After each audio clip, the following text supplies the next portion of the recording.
ගිනි කාස්ටකි හුළඟ හැමුවත් ඇඟ පිච්චිල යනවා. මාස කීපයක ඉඳම් පෑවිල්ල. ඒ වෙනකොට කුඹුරු කීපය වේලිලා ගිහිල්ලා. ඒ වගේමයි ඒන් ටිකත් පිච්චිලා ගිහිල්ලා.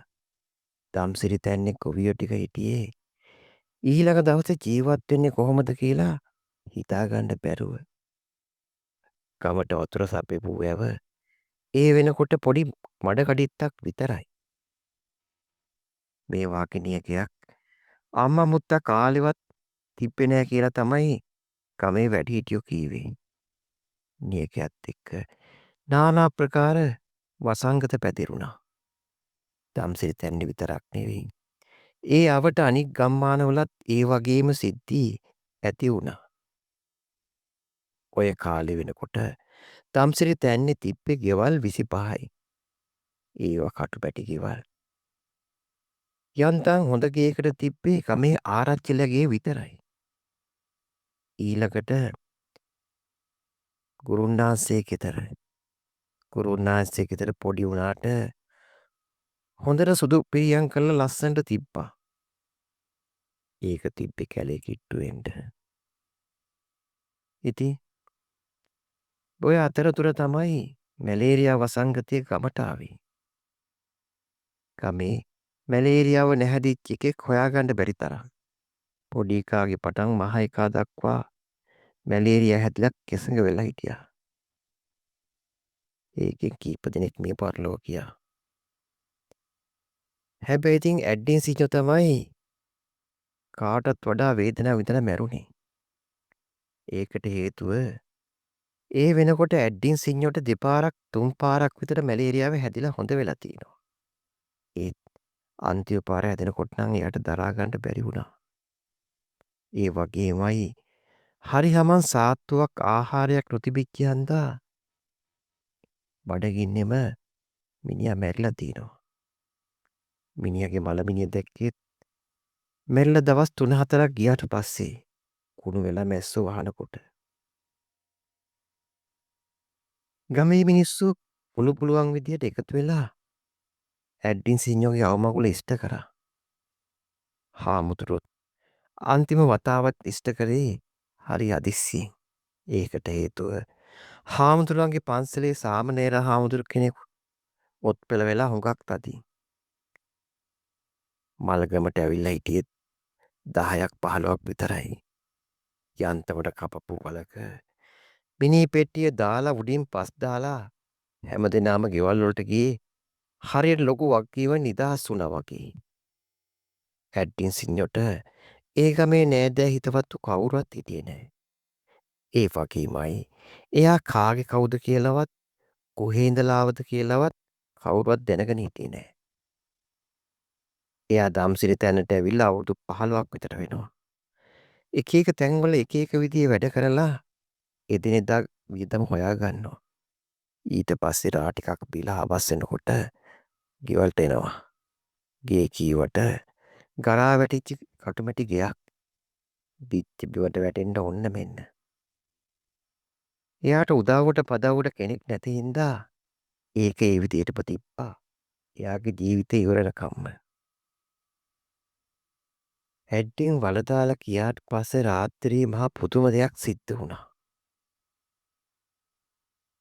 රෑ 12ට විතර නරි කෑ ගැහුවේ හරියට මරණයක් කියන්න වගේ. ඉඳ හිට කෑ ගහන නරි වෙනුවට එදා නරි රංචුවක්ම කෑ ගැහුවේ ගමේ හැම එකාගේම හිතවල බය ඇති කරන විදියට. උන්ගේ කෑ ගැහිල්ල පාන්දර වෙනකන් තිබ්බා. මිනිස්සු එළියට ඇවිල්ලා බැලුවේ ඒ හඬ හුඟක් ළඟින් ඇහිච්ච හන්දා. ඒ වගේම මිනිස්සුන්ට බයක් දැනුණා උන් කෑ ගහපු විදිය. යමල්ල ගෙට නරිය කෑ ගහනවා කියන්නේ මරණයක්. ඇඩ්ඩින් සිඤ්ඤ මාමගෙන් පටන් ගත්තා. කොතනින් කෙලවර වෙයිද දන්නේ. රංජිත් එහෙම කීවේ සීතට එයාගේ බිරිඳට. ඒගොල්ලන්ගේ ගේ තිබුණේ ඇඩ්ඩින් සිඤ්ඤෝගේ ගෙදර ඉඳලා අඩි 100ක් විතර ඈත. ඒ ගෙදර හිටියේ ඒ දෙන්නයි දුවයි විතරයි. රංචිත් කරන්නේ කොයි තැන. ඒ වෙනකොට කුඹුරු දාලා වේලිලා ගිහිල්ලා හන්දා රංජිත්ට කරන්න දෙයක් තිබ්බේ නෑ. හිත ඊට අහුනොත් කුලී වැඩක් කරනවා. ඒකෙන් තමයි එදිනදා ජීවිතේ ගැට ගහගත්තේ. ඒත් තව දුරටත් එහෙම කරන්න බැරි බව ඒගොල්ලන්ට තේරුණේ ඒ වෙනකොට ගමේ කුලී මලි දුන්න මිනිස්සුත් දුප්පත් වෙලා හිටපු හන්දා. මේ ඔය කෙලී නම් එළියට යවන්න එපා වේලාවේ. මේ කාලවල එක එක නරක දේවල් සිද්ධ වෙනවා. රංජිත් එහෙම කිව්වේ ගමේ මිනිස්සෙක් කියපු කතාවක් මතක් වෙලා. ඒ මිනිස්සයාගේ දෝණි වතුර ගේන්න ගිහින් තියෙන ලිඳට. ලිඳ තියෙන්නේ හැතැම්ම භාගයක් විතර ඇත. ඒකේ ඇවිල්ලා තියෙන්නේ ඔල් මාතින් වගේ. කලේ පැත්තක දාලා මේකේ ආපිට ඇවිල්ලා දොඩවනවලු. කවුද කළු පාට මිනිස්සෙක් එක්ක කතා කරාලු. අන්තිමට ගුරුන්නාන්සේ ළඟට ගිහිල්ලා තමයි නූලක් දාලා වැඩේ එකලාසියක් කරගෙන තියෙන්නේ. අනේ මන් දන්නේ. මටත් බය මේ ඇඩ්ඩින් සිඤ්ඤුමා මැරිච්ච එක. මොකද අන්තිම දවස් කීපේ අපිත් එක්ක තරහින් ඉන්න ඇති. මොකද අපි කෑමක් බීමක්වත් ගෙනිහින් දුන්නේ නෑනේ. සීතා එහෙම කිව්වේ ටිකක් බය වෙලා වගේ. රංජිත මතක් වුණා. ඒගොල්ලෝ දවස් කීපයක් ඇඩ්ඩින් සිඤ්ඤුට කෑම ගිහින් දුන්නා. ඒත් ඊට පස්සේ ඒක අමතක කරා. ඒකට හේතුව වුණේ ඇඩ්ඩින් සිඤ්ඤුට දෙන්න තරම් කෑමක් නොතිබිච්ච එක. ඇරත් කෑම ටිකක් අරන් සෑහෙන දුරක් යන්න වෙන එක. රංජිත කනගාටුවක් ඇති වුණා. තමන්ගේ අසල්වැසියෙක් බඩගින්නෙන් මැරිච්ච එක ගැන. හරි ඉතින් අපි දැනගෙන හිටිය අය මිනිහට හුඟක් අමාරු කියලා. එහෙමනම් ওই කෑම ටිකක් ගිහින් දෙනවනේ. මිනිහාගේ කරුමේ. අපි ඕක ගැන හිතන්න ඕනේ නැහැ. රංජිත් එහෙම කියලා හිත හදාගන්න උත්සාහ කරා. ඒත් තමන් අතින් වැරැද්දක් වෙලා තියෙන බව එයාට වැටහුණා. ඒ වෙනකොට ඒකට පිළියමක් හොදන්න හැකියාවක් තිබ්බේ නැහැ. ඇඩ්ඩින් සිඤ්ඤ බඩගින්නෙන් මැරිලා ගිහිල්ලා. පපුවතා උදේම රංජිත් තියනට යන්න පිටත් වුණා. වෙනත තනියෙන් ගැන රංජිත් වෙනුවට එදා සීතත් එයාට එකතු වුණේ දවල්ට උයන්න මොනවා හරි භෝග ටිකක් හොයාගෙන එන්න. ඔක්කොම භෝග පිච්චිලා තිබුණත් අතරින් පතරි වැලක් දෙකක් තිබ්බා මේගොල්ලන්ට එකතු කරගන්න පුළුවන්. බාවට කමක් නෑ. ඉක්මන් කරලා ආපහු එන්න ඕනේ. කෙල්ල විතරනේ. රංජිත් කියපු දෙයට සීතා ඔළුව වැනුවා. ඇත්තටම සීතා කියත් එයාගේ හිත තිබුණේ දුව ගැන මොනවා හරි ආරෝවක් වෙයිද කියලා. තවත් විනාඩි 10කින් 15කින් ඒගොල්ලන්ට පුළුවන් වුණා හේනට ලං වෙන්න. හේනේ වැට පරීක්ෂා කරන්න ගිය රංජිත් එහෙම කරද්දී සීතා හැමතැනම ඇවිදලා උයන්න මොන හරි දෙයක් හොයාගත්තා. ඊට පස්සේ සීතා ගෙදරින්ට පිටත් වුණා. එතකොට වෙලාව 9:00 විතර ඇති. ඈත තියා සීතා අමුත්තක් දැක්කා. ගෙදර දොර ඇරලා බලිය වගේ. මංගලා කවදාවත් කරන්නේ නැති දෙයක්. දොර හැරියත් එක පියනේ අරින්නේ. හදිස්සියකට වහගන්න පුළුවන් විදියට. මොකක් හරි අවුලක් වෙලා තියෙන බව සීතාට තේරුණා. සීතා ඉක්මන් කරේ මංගලා ඉන්නවද කියලා බලන්න. එයාට ලොකු බයක් දැනුණා. සීතා කතා කරනකොට මංගලා එළියට ආවා. මංගලා ඉඳලා තියෙන්නේ ස්තෝප්ප කාමරේ. ඇයි? ඇයි කෙල්ලේ? මේ දොර ඇරගෙන? සීතා එහෙම කිව්වේ ටිකක් තරහින්. ඒත් මංගලගේ මූණේ තිබ්බේ මහා කැළඹුණු ගතියක්. එයා උඩවියෙන් බලනවා. හරියට තමන්ගේ අම්මා කියපු දේ තේරෙන්නේ නැහැ වගේ. යකෝ ඇයි උඹ දොර ඇරගෙන? මම ඔබට කියලා ගියානේ මේක වහගෙන ඉන්න කියලා. ඒකට උත්තර දෙනවා වෙනුවට මංගල hina වුණා. ඒ hina වුණ විදිහේ අවුලක් තියෙන බව සීතට තේරුණා. "ඔබට මොකද වෙලා තියෙන්නේ මං? ඈ කියපන්කෝ." මංගල වචනයක්වත් කතා කරේ නැහැ. ඒ වෙනුවට එයා ඇරලා තියෙන දොරෙන් පාර දිහා බලාගෙන ඉන්නවා. හරියට කවුරු හරි නිකන් බලාගෙන ඉන්නවා වගේ. සීතට හිතා ගන්න බැරි වුණා මංගලාගේ වෙනස් වීම. "මොකද උඹට වෙලා තියෙන්නේ? දුවේ."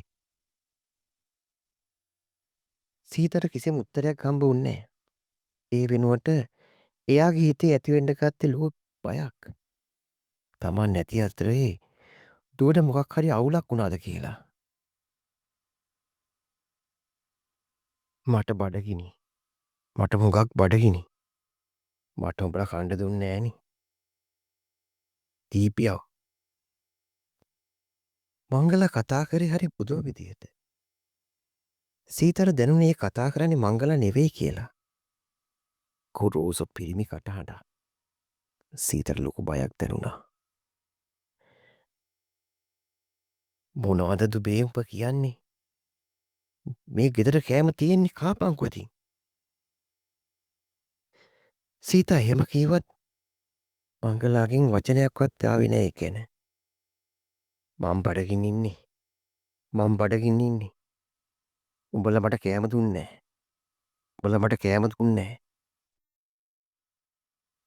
මංගලා දිගින් දිගටම කියන්න ගත්තා. සීතගෙන් හීතල වෙලා ගියේ එයා කතා කරපු විදියට. එයා කතා කරපු වචන ඒ ස්වර කාගෙද කියන එක හිතාගන්න සීතට වැඩිය අමාරුවක් වුණේ නෑ. එයා කල්පනා කරේ රංජිත් කොහොමද ගෙන්න ගන්නේ කියලා. රංජිත් එන්නේ පැය දෙකක් විතර හේනේ වැඩ කරලා. එතකං මංගලා බලාගන්න තමන්ට පුළුවන් කමක් නැති බව එයාට හිතුණා. "දුවේ මේ පිස්සු නෑ නැතුව හිටපන් බං. ඔය විහිළු ඇති නවත්තපන්." සීතා එහෙම කීවත් මංගලාගේ නම් කිසිම වෙනසක් වුණේ නෑ. ඒ වෙනුවට එක එක දේවල් කියනවා. හැමදේම කියන්නේ එයාට සැලකුවේ නෑ එයාට කණ්ඩ දුන්නේ නෑ කියන එක. ඒ වගේමයි ඒකට පලි ගන්නවා කියනවා. සීතට හිතාගන්න බැරි වුණා ඊළඟට මොකද්ද කරන්න කියලා. අඩුම ගානේ රංජිත්වත් හිටියනම් ලොකු හයියක් ඒක. එයත් එක්ක කතා කරලා මොකක් හරි කරන්න පුළුවන්. සීත ඉස්සරහා දොර වැහුවේ බැරි වෙලාවත් ආවේශයෙන් මංගලා එළියට දුවයි කියලා බයට. ඊට පස්සේ හෙමින් පිටිපස්සට ගිහිල්ලා කුස්සිය දොරත් වහලා දැම්මා. ඒ වෙනකොට මංගලා නිශ්චල වෙලා.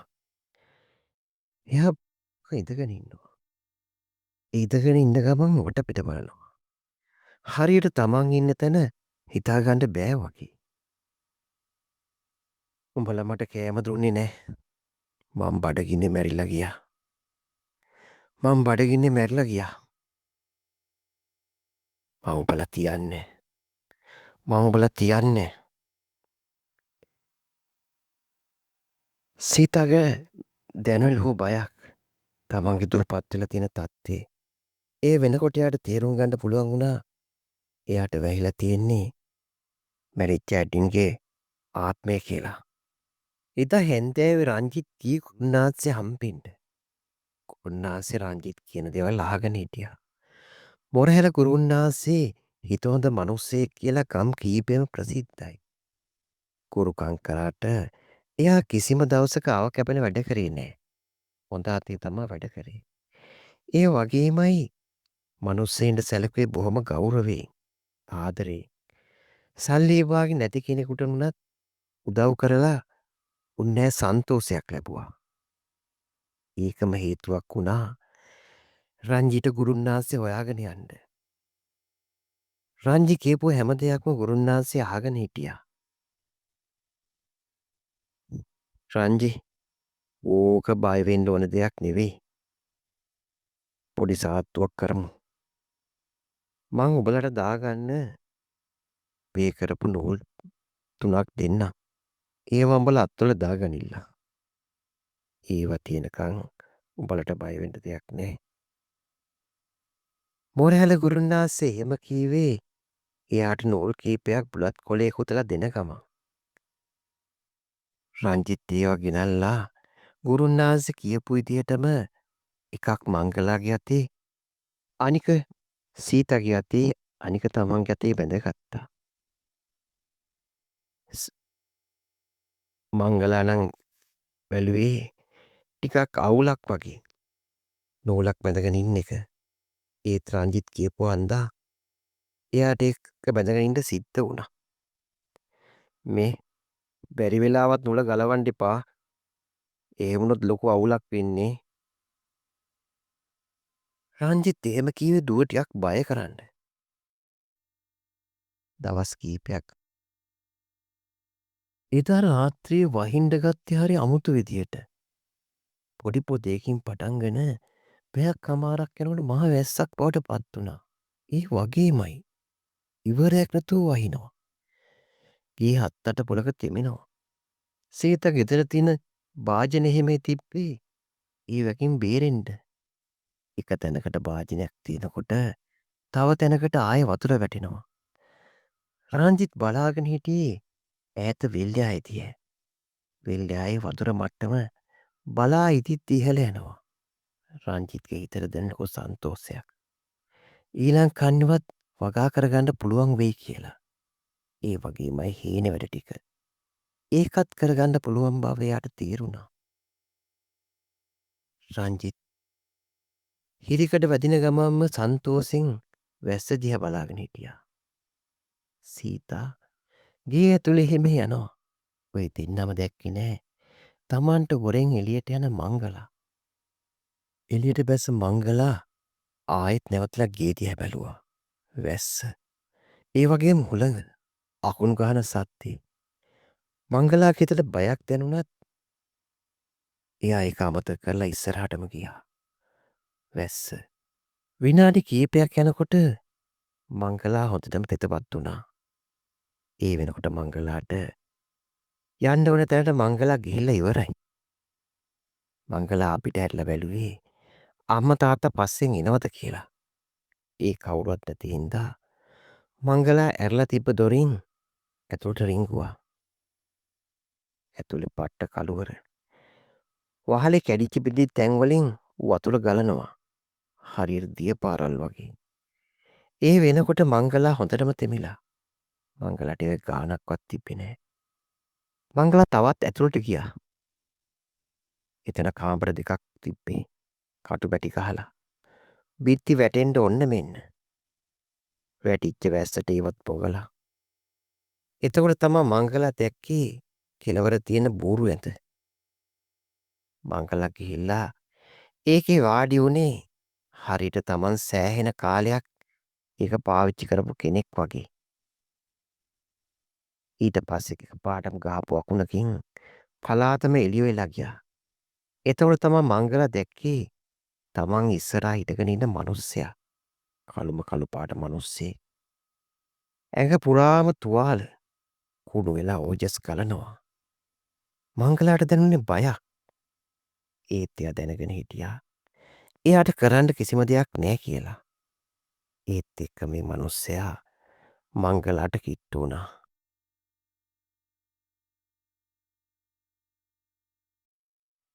මංගලා ගෙදර නැති බව දැනගත්ත සීතා රංජිත් එක්ක කී හැමතැනම හෙව්වා. ඊට පස්සේ පරණ කුඩ කබල් දෙයක් අරන් වැසිකිළිය පැත්තට ගියා. ඊට පස්සේ ලිද දිහැ. මේ හැමතැනම් බැලුවත් මංගල ඒ පැත්ත පලාතක ආගීවතාවක්වත් නෑ. රංචිත්ත වගේම සීතරත් දැන ලොකු බයක්. කුරුන්නාස කීපු විදිහට කෙල්ල කීයටවත් එළියට යවන්න එපා කියලා තිබ්බේ.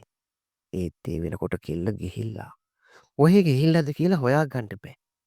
රංජිත් වගේම සීතත් වැස්සේ තෙමි තෙමි අවට හැමතැනම හොයලා බැලුවේ තමන්ගේ දුව ඉන්නවද කියලා. ඒත් එයාට හොයාගන්න බැරි වුණා. එතකොට තමයි රංජිත මතක් වුණේ කුරුන්නාන්සෙ කියපු කතාව. එයා කිව්වා බැරි වෙලාවත් ඇඩ්ඩින්ගේ මරණය සිද්ධ වෙච්චි ගේ ළඟින්වත් කෙල්ලෙක් යන්න එපා කියලා. විකාට සීතට කියපු රංජිත් ඒ පැත්තට ගියා. විනාඩි 2-3ක් යනකොට ඒ දෙන්නට පුළුවන් වුණා ඇඩ්ඩින්ගේ ගෙට යන්න. ඒගොල්ලෝ දැනගත්තා. කිට්ටු වෙනකොටම එතන මංගලා ඉන්නවා කියලා. ඒකට හේතු වුණේ මංගලාගේ සෙරෙප්පු දෙක ගෙදර එළිපත්තේ තිබ්බ එක. සීතා පිස්සෙන් වගේ කෑ ගැහුවා මංගලාගේ නම කියලා. ඒත් කිසිම සද්දයක් නැහැ. ඇතුළට ගිහලා බලමු. ඇතුළට ගියා. රංජිත් සීතත් ඇදගෙන ඇතුළට ගියා. කවුරුවත් පදිංචිලා ඉපිට නැති හින්දා හැම තැනම දූවිල්ල. ඒ වගේමයි කැඩිච්ච පිදිච්ච දේවල්. මල ගෙදර කටයුතු වලින් පස්සේ කවුරුත් ඒ ගෙදරට ඇවිල්ලා නැහැ. රංචි වෙනකොට හිටියේ හොඳටම බය වෙලා. තමන්ගේ දුවට මොකක් හරි අවුලක් වෙලා ඇති කියලා එයාට තේරුණා. එතකොට තමයි එයා දැක්කේ එයා ඉන්න කාමරේ කෙළවර ඇඳේ වාඩි වෙලා ඉන්න තමන්ගේ දුව. පූර්ව ඇඳේ වාඩි වෙලා කකුල් දෙක පද්ද පද්ද ඉන්නවා. හරියට සැහැල්ලුවකින් වගේ. කෙල්ලේ කෙල්ලේ උඹට පිස්සුද? මෙහෙම මොකද කරන්නේ? රංජිට කිසිම උත්තරයක් හම්බුන්නේ මංගලාගෙන්. මංගලා ඔහේ බලාගෙන ඉන්නවා. ඒ වෙනකොට සීතා මංගලාට කිට්ටු වෙලා. යන්තෝ යම්. ඔයා මොකක් කරනවද මෙහි? මංගලා වචනයක්වත් කිව්වේ නැහැ. කීකරු වෙලා නැගිටලා සීතත් එක්ක එළියට ආවා. රංජිගේ හිතට සහනයක් ආවේ ඒ වෙලාවේ. තුන්දෙනාම ආපහු ගෙදර ආවා. ඒ වෙනකොට තුන්දෙනාම තෙමිලා. එන ගමනුත් රංජි කල්පනා කරේ ඊළඟට කරන්නේ මොකක්ද කියලා. තමන් හිතුවට වැඩි ලොකු අවුලක් වෙලා තියෙන බව එයාට දැනුණා. ඒ වෙනකොට වැස්ස යාන්තමට පායගෙන එනවා. වැස්ස පායපුවාම ගුරුන්නාන්සේ හම්බෙලා මොනවා හරි දෙයක් කරගන්න ඕනේ කියලා එයාට හිතුණා. ඒත් එතකොට වෙලාව 7ට විතර ඇති. ගුරුන්නාන්සේ පහුවදා හැරපු වෙලාවේ ඉඳන් මංගලා බලාගත්තට බලාගෙන ඉන්නවා. බත් කන්න කීවත් ඒකට මනාපයක්වත් තිබ්බේ නැහැ. පස්සේ රංජිත් උදෙන්ම ගුරුන්නාන්සේ හම්බෙන්න පිටත් වුණා. ගුරුන්නාන්සේ රංජිත්ගේ විස්තරය අහගෙන හිටියේ බොහොම ඕනෙකමින්. ඊට පස්සේ එයා ටික වෙලාවක් කල්පනා කරලා යට කතා කරා. අපි හිතුවට වැඩිය බලගතු ආත්මයක් මේක. මැරිලා තියෙන්නේ ක්‍රෝධයෙන්, වෛරයෙන්. ඒක වාගේ ආත්මවලට ගොඩාක් ශක්තිය තියෙනවා. අපිට ඒවා ලේසියෙන් එලවන්න අමාරුයි. කමක් නෑ. තව දවස් 3කින් යාතු කර්මය කරමු. එතකම් මේ මුට්ටි හතර කොනේ වලපන්. හැබැයි කුකුල අන්ලන්න කලින් වල්ලන්න ඕනේ. තනියෙන් ගිහිල්ලා. ගුරුන්නාන්සේ කියපු විදියටම රංජිත් පහෝදා පාන්දර යකඩ ඉන්නකුත් තරම් එලි බැස්සා. අර මුට්ටි අතර වල්ලන්න. ගුන්නාන්සේ කියපු විදියට ගෙදර කොන් හතර වටේ තමයි වලලන්න තියෙන්නේ. කොනේ ඉඳලා අඩි 10ක් ඈතට වෙන්න. මුල් මුට්ටිය නම් වැල්ලුවේ එච්චර අවුලක් නැතුව. ඒක තිබ්බේ ඉස්සරහා හරි ඊළඟට පිටිපස්ස. ඒ හරියට යද්දි නම් එයාට පොඩි බයක් දැනුණා. ඒකට හේතුනේ ඒ පැත්තේ තමයි ඇඩ්ඩින් හිටපු ගේ තියෙන්නේ. ඒ වෙලාවේ තිබ්බ හඳ එළියට ගරා වැටිච්ච ගෙදර ඡායාව යාන්තමට එයාට පෙවුණා. ඒ පැත්තේ ඉඳන් කවුදෝ Taman දිහා බලාගෙන ඉන්නවා වගේ දැක්කත් රංජි ආපහු හැරුණේ ඒක එයා හිතෙන් මවාගත්ත දෙයක් හන්දා. ඊට පස්සේ ඊළඟ මුට්ටිය වලලලා තුන්වෙනි මුට්ටිය වල්ලන්න ගියේ ඊට විරුද්ධ පැත්තට. එතනදි තමයි අත් දැක්කේ එළියේ වැට ළඟ ඉඳගෙන එයා දිහා බලාගෙන ඉන්න මිනිස්සයා. ඒ මිනිස්සයා කවුද කියන එක තේරුම් ගන්න රංජිට මහ ලොකු වෙලාවක් ගියේ නෑ. ඇඩ්ඩින් සිඤ්ඤෝ. එයා බලාගෙන ඉන්නවා. හරියට තමන් එන්න කියනකම් වගේ. සාත්තුව ඉවර කරලා ගේ ඇතුළට ගිය රංජිත් සීත හදලා දුන්න තේ එකක් බීවා. තේ එක බොන ගමන් එයා කල්පනා කළේ මංගලාට ඇඩ්ඩින්ගේ අවතාරය ආවේශ වෙන්න හේතුව.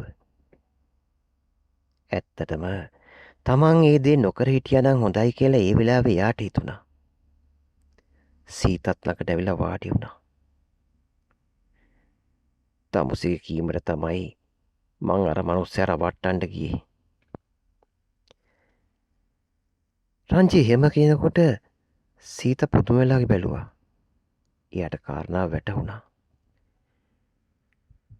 තමුසෙත් ඒකට ගියානේ ඔයි. මට විතරක් බයින්නේ. තමුසෙට කොන්න නොයා තියන්න තිබ්බනේ. ඒ මිනිහා නොකිය ඉඳ තිබ්බනේ. සීත එහෙම කිව්වේ ටිකක් කේන්තියෙන්. මීට මාස කීපයකට කලින් රංජිත් කරපු වැඩක් ගැනයි ඒ දෙන්න ඒ වෙලාවේ වාද කරේ. ඇඩ්ඩින් හිටපු තැන ඉඩම පර්චස් 25ක් විතර තියෙනවා. ඒක කාටවත් ලියලා නැහැ. රංජිත් ඒක ලියා ගන්න හිතුණා. ඒ වගේමයි අය කරගත්තා කාටවත් හොරෙන්. ගමේ කවුරුවත් දැනගෙන හිටියේ නෑ. රංජිත් ඇඩ්ඩින්ගේ ගේ ලියා ගත්තා කියලා. රංජිත් ඒක කියන්න ගියෙත් නෑ. රංජිත්ට ඕන වුණේ ඇඩ්ඩින් මැරිලා අවුරුද්දක් හමාරක් ගියාට පස්සේ ඒ ඉඩම අල්ලගන්න. ඒත් තමන් කරගෙන තියෙන ලොකු අවුලක් කියන එක ඒ වෙලාවේ රංජිත්ට තේරුණා. මං තමසිට කී දවසක් කීවද ඉඩම ලියාගත්තා වගේ නෙවෙයි. ඔය මිනිහට බෙහෙත් ටිකක් අරන් දෙන්න කියලා, කණ්ඩ බොන ටිකක් දෙන්න කියලා. සීතා එහෙම කිව්වේ ඉඩම ලියා ගන්න කලින් රංජිත් කෑම පාසල මිනිහට ගෙනත් දුන්නා.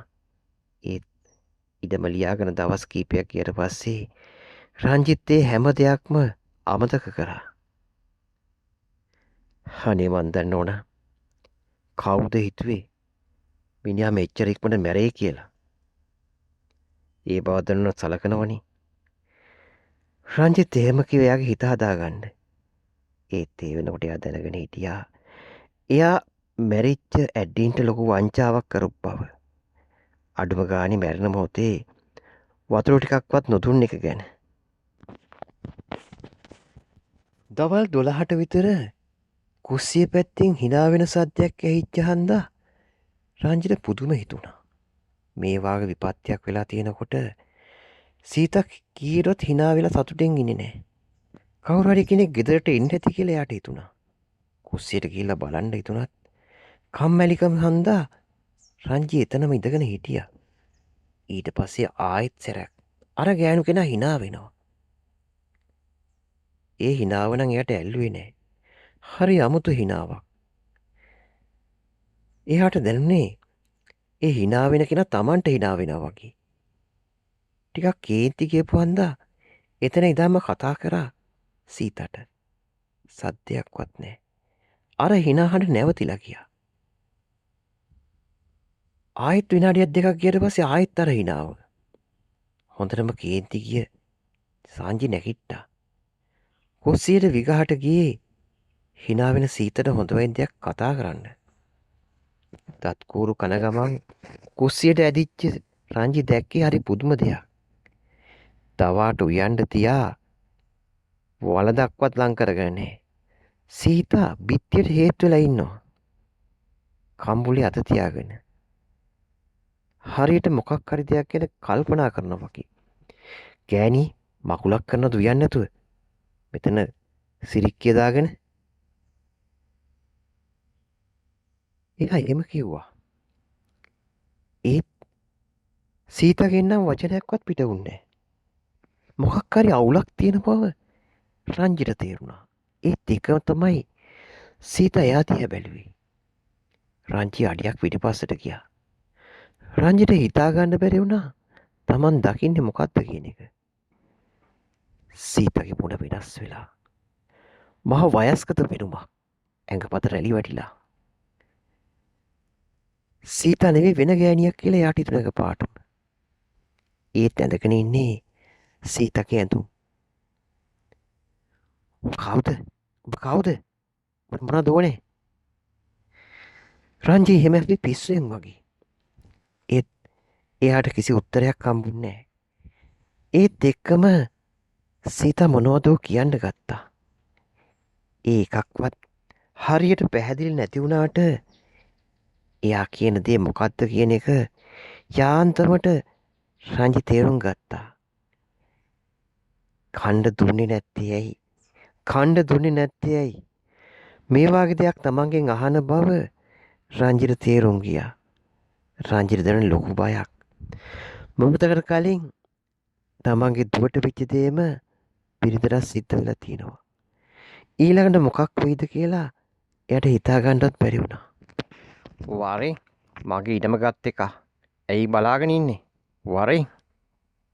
වරෙන් ඉස්සරහට. සීතා කතා කරේ වියරුවෙන්. ඒ කටහඬ සීතගේ නෙවෙන බව රංජිට තේරුණා. ඒ කතා කරන්නේ මැරිච්ච ඇඩ්ඩින්. පුදුම කේන්තියකින්. ඇත්තට මේ වගේ දෙයක් සිද්ධ වෙයි කියලා දන්නවනම් කීයටවත් නාකි මිනිස්සයා රවට්ටලා ඉඩම ලියා ගන්න නැහැ කියලා ඒ වෙලාවේ රංජිත් කල්පනා කරා. ඒත් ඒ වෙනකොට වැඩ ඔක්කොම සිද්ධ වෙලා හමාරයි. Taman දිහාට එන Tamanගේ බිරිතකින් ටිකක් ඈත් වුණේ රංජිත් මොනවා වෙයිද කියලා හිතා ගන්න බැරි හන්දා. රංජිත් ළඟටම ආපු සීතා එයා ළඟ නැවතුණා. ඒ වෙනකන් සීතා හිටියේ බිම බලාගෙන කොණ්ඩේ කඩාගෙන. සීතා වට මොකද වෙලා තියෙන්නේ? මොකද වෙලා තියෙන්නේ? මට වෙලා තියෙන්නේ මට නෙවෙයි උඹට වෙන දේ බලාගනි. ඇඩින්ගේ කටහඬ රංජිත්ගේ හිතේ ඇති කර ලොකු බයක්. ඒ වෙලාවේ රංජිත් වටපිට බැලුවේ ඊළඟට මොකද කරන්න කියලා. එක පාරටම යට මතක් වුණේ දුව. අඩුම ගානේ කුරුන්නාන්සේ ළඟට යන්නවත් විදිහක් නැහැ. දෙන්නම අවුලෙන් ඉන්නේ. සීතා කෙලින්ම ගියේ දුව ඉන්න කාමරෙට. රංජිට හිතා ගන්න බැරි වුණා ඊළඟ හැන්දෑවේ මොරහැල ගුරුන්නාන්සේ එනවා කියන ආරංචියට ගමේ හුඟක් අය එතන රැස් වුණා. ඒ වගේමයි ඒ වෙනකොට ඕනේ කරන හුඟක් දේවල් ලකලෑස්ති කරලා තිබ්බා. අහල පහල මිනිස්සු කොච්චර අගයිකන් තිබ්බත් Tamanට පුළුවන් හැටියට ඒ ගෙදර වැඩ කටයුතු කරන්න උදව් උපකාර කරා. ඔය අතරේ තමයි ගුරුන්නාන්සේ ආවේ. ගුරුන්නාන්සේ ආපු ගාම්ම කතා කරේ රංජිට. රංජි දැනගෙන හිටියා ගුරුන්නාන්සේ කතා කරන්න හේතුවයි. මං දැනගෙන හිටියා. උඹ එදා ඇවිල්ලා කියනොත් මොකක් හරි හංගලා කියන්නේ කියලා. මං කරපු ආරක්ෂාවක් වරදින්න හේතුවක් නැහැ. උඹේ තුච්ච වැඩේ හන්ද තමයි මේක මෙහෙම උනේ. මට නම් තියෙන්නේ උඹට මේක මෙහෙම්මම තියලා යන්න. ඉඩම ගත්තා නම් මේකත් ගනින් කියලා. ගුරුනාන්සේ එහෙම කිව්වේ ටිකක් කේන්තියෙන්. රංජි ඒ වෙලාවේ ගුරුනාන්සේට බැගෑපත් උනේ Taman අතින් උන වැරද්දට සමා වෙන්න කියලා. ඒ වගේමයි මේ සිද්ධියෙන් පස්සේ ඉඩම ආපහු ඒ මිනිස්යාගේ පවුලේ කාටවත් ලියලා දෙනවා. මොරහැල ගුරුන්නාන්සේ එනවා කියන ආරංචියට ගමේ සෑහෙන පිරිසක් එකතු වුණා. අහල පහල ගෙවල් වල අය පුළුවන් හැටියට ඒගොල්ලන්ට සාත්තු සප්පායම් කරන්නත් ලෑස්ති වුණා. ඔය අතරතුරේ තමයි 8 විතර වෙනකොට ගුරුන්නාන්සේ ආවේ. ගුරුන්නාන්සේ ආපු ගමන්ම රංජිට හොඳටම බැන වැදුනා. එයා කරපු වැඩේ ගැන. ඒ වගේමයි ඒ දේ ගුරුන්නාන්සේගෙන් හංගපු එක ගැන. ඔබ කලින් කීවනම් මීට වැඩි දෙයක් මං කරනවනේ. කවුද දන්නේ? ඔබ මේ වගේ පජාත වැඩක් කරලා තිබ්බා කියලා. මට තියෙන්නේ උඹට මේක මෙහෙමම තියලා යන්න. ඒත් මං ආවේ අර අසරණ ළමයයි ගෑණී හන්තා. එහෙම කියපු ගුරුන්නාන්සේ යාතු කර්මය පටන් ගත්තා. පැදුරක් කෙලලා ඒකේ වාඩි වෙන්න සැලැස්සුවා ආතුරයෝ දෙන්නට. ගුරුන්නාන්සේ ඊට අඩි කීපයක් ඉස්සරහින් පොඩි බංකුවක් තියාගෙන වාඩි වුණා. බලන් ආපු කට්ටිය වටේට හිටියේ ඊළඟ මොහොතේ මොකක්ද වෙන්නේ කියලා දැනගන්න. යාතු කර්මය පටන් ගත්තේ 8:00ට විතර. 9:00 10 වෙනකොට වටපිටාවේ හිටපු අයට දැනුනේ කම්මැලිකම. කිසි වෙනසක් නැහැ. ආතුරයෝ දෙනා බිම බලාගත්ත ගමන් එහෙමම ඉන්නවා. ගුරුන්නාන්සෙත් එක දිගට මන්තර කියනවා. ගෝලියෝ දෙන්න ඉඳ හිට සාම්බ්‍රාණි දුම් අල්ලනවා. ඒ වෙනකොට රංජිත්තත් ගුරුන්නාන්සේගේ වැඩ ගැන පොඩි දෙගිඩියාවක් ඇති වුණා. තවත් වෙනසක් වෙන්නේ නැති එක ගැන. ඒත් ඉතින් 11:00 වෙනකොට හැමදේම වෙනස් වෙන්න ගත්තා. එච්චර වෙලා සද්දයක් බද්දයක් නැතුව හිටපු කෙල්ල නැගිට්ටා.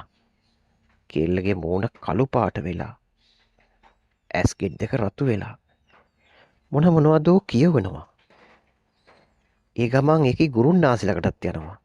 හැමෝම බලාගෙන හිටියේ ගුරුන්නාන්සේ මොකද ඊළඟට කරන්න කියලා. තමන් ළඟට ආපු කෙල්ලට ගුරුන්නාන්සේ මොනවදෝ කීවා. ඊට පස්සේ කෙල්ල hina වුණා. ඊට පස්සේ ආයෙත් මොනවදෝ කතා වුණා. ඈතින් හිටපු අන්දා ඒ කිසිම දෙයක් කාටවත් ඇහුනේ නැහැ. හැමෝටම තේරුණේ කෙල්ලට වැහිලා ඉන්න ආවේශය එලවන්න ගුරුන්නාන්සේට බෑ වගේ කියලා.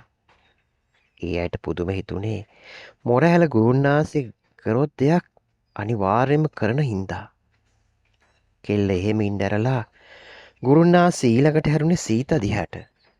එච්චර නිස්සද්ද හිටපු සීතා එක පාටම නැගිට්ටේ මහා හූවක් තියාගෙන. හැමෝම බය වුණේ ඒ යක්ෂ හූහඬට. රංචි අඩියක් දෙකක් පිටිපස්සට විසි වුණා. නැගිටගත්ත සීතා වටපිට බලන්න ගත්තා. කවුරු හරි හොයන්න වගේ. ඒකෙත් ඇස් දෙක රතුම රතු පාට වෙලා කොණ්ඩේ කඩාගෙන දිව එළියට දාගෙන හැමෝටම දැනෙන ලොකු බයක්. සීතාගේ ස්වරූපය සම්පූර්ණ වෙනස් වෙලා කෝ මට ගෙනියන්නකො කෝ.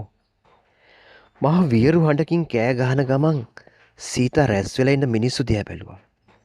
අන්තිමට එයා හොයාගත්ත රංචි. එයා හිටියේ මල් පැල පිටුපස්සේ. කල් ගැහිලා.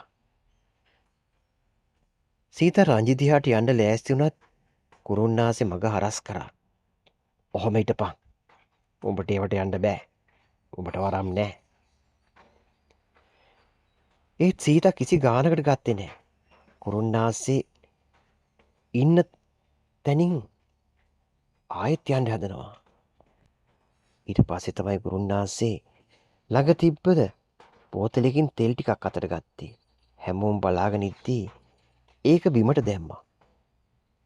ඒක පෑගිච්ච සීතා ආපිට පැන්නා. හරියට කකුල පිච්චුණා වගේ. උඹට ඔතනින් එහාට එන්න බෑ. උඹ දැවිලා පිච්චිලා යනවා.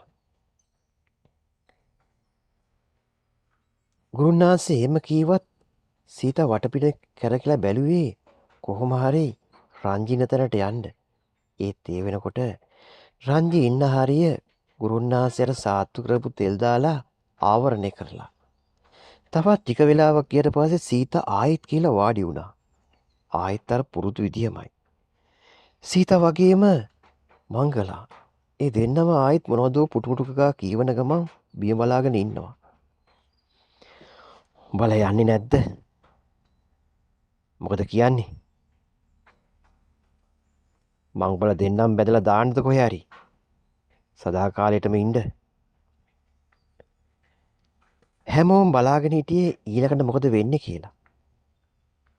සීතා නැගිටලා hina වෙන්න ගත්තා. මහා වියරු hinaවක්. මහා ගොරහැඩි වියරු hinaවක්. රැස් වෙලා හිටපු හැමෝටම දැනෙන ලොකු බයක් ඇසෙන විදිහට. ඒ වගේම ඒගොල්ලන්ට මොරහැල ගුරුන්නාන්සේ ගැන පොඩි සැකයකුත් ඇති වුණා. මෙච්චර වෙලා මේචල් කරන්න බැරි වෙච්ච එක ගැන. ඊට පස්සේ තමයි සීතා ගුරුන්නාන්සේ දිහාට ගියේ. හැමෝම දිහා බලාගෙන හිටියා. ඒත් එක්කම මන්ත්‍ර කියන වේගය වැඩි කරපු ගුරුන් වහන්සේ එයා ළඟ තිබ්බ කුඩු වර්ගයක් සීතගේ ඇඟට දැම්මා. ඒත් එක්කම සීත බිම ඇදගෙන වැටුණා. හරියට පිහිටක් වැදිලා වගේ. දඟලන්න පටන් ගත්තේ කිසි ස්පාසුවක් නැතු පිස්සුවෙන් වගේ. ඊළඟට මංගලා බලාගෙන හිටිය ගුරුන් වහන්සේ දිහා. ගුරුන් වහන්සේ සාත්තු කරපු කුඩු ටිකක් එයාගේ ඇඟටත් දැම්මා. එයත් ඒ විදියමයි. පැත්තක හිටපු රංජිට දැන් ලොකු දුකක්. වේදනාවෙන් දඟලන බිරිඳයි දුවයි දැකලා එයාට ඕන වුණ ගිහිල්ලා උදව් කරන්න. ඔහොම පොඩ්ඩක් හිටපිය. අරු යවනකම් ලේසි නෑ උයවන එක. ගුරුන් වහන්සේ රංජිය කරඬ කරලා කිව්වේ එයා අල්ලගන්න ගමන්. තවත් විනාඩි කිහිපයක් ගියාට පස්සේ ගෑනු දෙන්නම සංසුන් වුණා. දෙන්නම හොඳටම දූවිලි කාගෙන ඒ වගේමයි දාඩිය පෙරාගෙන හොඳටම වෙහෙසිලා. දැන් හරි. දැන් ලෑස්තිවයි යන්න. ගුරුන් වහන්සේ එහෙම කියලා කහපාට නූලක් අතට ගත්තා. ඒකලා ආයෙත් මතුරන්න ගත්තා. ඒ වෙලාවේ හරි අමුතු විදියට මතුරුවේ එයා. හරි වේග ස්වරයෙන්. ඒත් එක්කම එයා අර නූල් පොටේ ගැට කීපයක් දැම්මා. සීත නැගිට පිස්සෙන් වගේ මරහඬ තියාගෙන. හැමෝම කලබල වුණා ඒ සද්දෙට ආයෙත්. ඒත් එක්කම ඒගොල්ලන්ට ඇහුණා ගෙට ටිකක් ඈතින් තියෙන ගහක අත්තක් කඩාගෙන වැටෙනවා. ඊට පස්සේ සීත ආයෙත් බිම ඇදගෙන වැටුණා. හරි. දැන් ඉතින් ඔක්කොම හවරයි.